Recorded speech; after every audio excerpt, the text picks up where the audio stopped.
So for our New Year's Eve celebration, I've put together a really fantastic, fun program. You know, this is all part of kind of my last season as music director, so it's all about bringing together friends and celebrating the community of Eugene. And we get to do that in a bunch of different ways in this program. First of all, I wanted us to celebrate 2024 being the centennial of Gershwin's Rhapsody in Blue.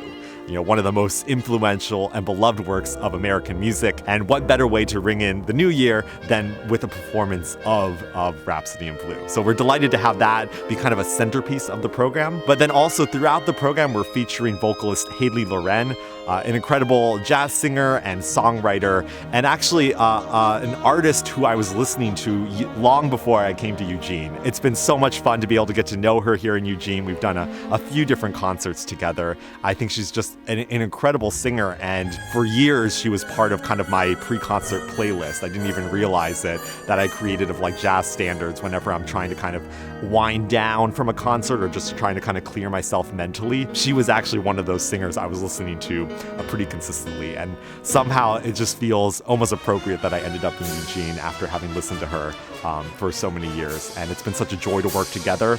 And we're going to do a whole bunch of different songs, everything from some of her originals to some of the classics in the repertoire throughout this program.